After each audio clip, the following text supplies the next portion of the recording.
মাছের মাথা দিয়ে পুঁই শাকের রেসিপি তো সবাই জানে, কিন্তু আজ আমি আমার শাশুড়ি মা যেভাবে বানায় আমি সেইভাবে বানিয়ে দেখাবো।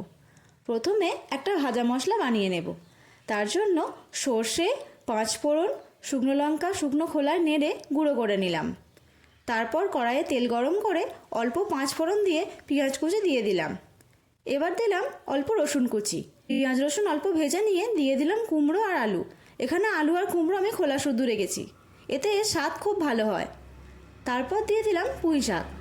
এবার অল্প নুন দিয়ে নাড়তে থাকতে হবে। কিছুক্ষণ নেড়ে পুঁই শাক থেকে জল বেরোতে শুরু করলে দিয়ে দিলাম আদা বাটা, আর দিলাম হলুদ গুঁড়ো, জিরে গুঁড়ো, ধনে গুঁড়ো আর শুকনো লঙ্কা গুঁড়ো। মশলার সঙ্গে ভালো করে কষিয়ে দিয়ে দিলাম ভেজে রাখা মাছের মাথা। আর একটু কষিয়ে জল দিয়ে ঢেকে দিলাম কিছুক্ষণের জন্য। কিছুক্ষণ পর ঢাকনা খুলে দিয়ে দিলাম অল্প চিনি আর দিলাম বানিয়ে রাখা ভাজা মশলা। এই মশলাটা রেসিপির স্বাদ দ্বিগুণ করে দেবে। ব্যাস, রান্না আমার কমপ্লিট। এবার গরম ভাতের সঙ্গে পরিবেশন করলাম মাছের মাথা দিয়ে পুঁই শাকের চচ্চড়ি।